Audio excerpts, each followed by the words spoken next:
அனைவருக்கும் வணக்கம். சற்று முன் வெளியான முக்கிய அறிவிப்பின்படி வங்கி கணக்கு வைத்திருக்கும் வாடிக்கையாளர்கள் அனைவரும் கவனத்தில் கொள்ளக்கூடிய மிக மிக முக்கியமான அறிவிப்பை ரிசர்வ் பேங்க் ஆஃப் இந்தியா வெளியிட்டுள்ளது. இந்த வீடியோவை கடைசி வரைக்கும் ஸ்கிப் பண்ணாம பாருங்க. வீடியோக்குள்ள போறதுக்கு முன்னாடி இந்த வீடியோக்கு ஒரு லைக் பட்டனை பிரஸ் பண்ணிக்கோங்க. இது வரைக்கும் இந்த சேனலை சப்ஸ்கிரைப் பண்ணாதவங்க சப்ஸ்கிரைப் பண்ணிக்கோங்க. வாங்க வீடியோக்குள்ள போகலாம். மினிமம் பேலன்ஸ் பற்றி வங்கி கணக்கு வைத்திருப்பவர்களுக்கு மகிழ்ச்சியான அறிவிப்பு ஒன்று வெளியாகியுள்ளது.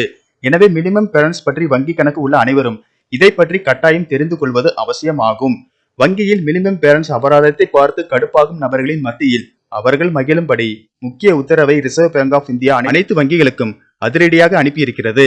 மினிமம் பேலன்ஸ் என்ற ரூல்ஸ் பலருக்கும் பெரும் தலைவலியாகவே இருந்திருக்க வாய்ப்புள்ளது. ரூபாய் 1000 பணத்தை அப்படியே வைத்துவிட்டு பல மாதங்கள் கழித்து பின்பு எடுக்க சென்றால் அது முழுவதும் இருக்காது. சிறிது விவரம் தெரிந்தவர்களுக்கு மினிமம் பேலன்ஸ் அபராதம் போட்டு விட்டார்கள் என்று தெரிந்துவிடும்.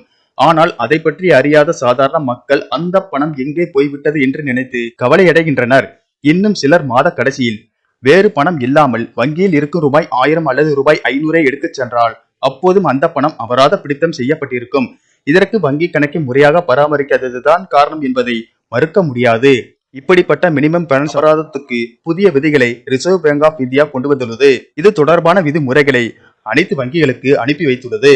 இந்த புதிய விதிமுறைகளின் படி 2 ஆண்டுகளுக்கு மேலாக எந்த ஒரு பண பரிவர்த்தனையும் செய்யாத வங்கி கணக்குகளில் இருந்து எந்தவித மினிமம் பேலன்ஸ் அபராதமும் வசூலிக்கப்படக்கூடாது. ஏனென்றால் அந்த வங்கி கணக்குகள் செயலற்ற கணக்குகளாக எடுத்துக்கொள்ளப்பட வேண்டும்.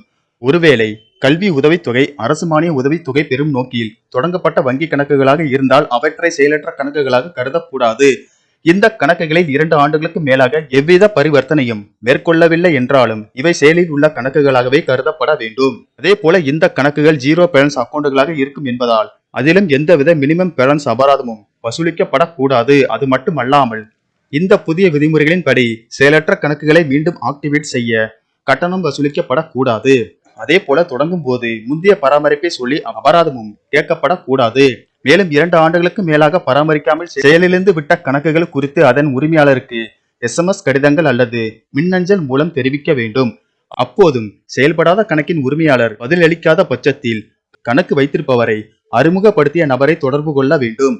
மேற்கூறிய விதிமுறைகள் மினிமம் பேலன்ஸ் அபராதத்துக்கு கொடுக்கப்பட்டுள்ளன. இந்த விதிமுறைகள் விரைவில் அமல்படுத்தப்பட உள்ளன.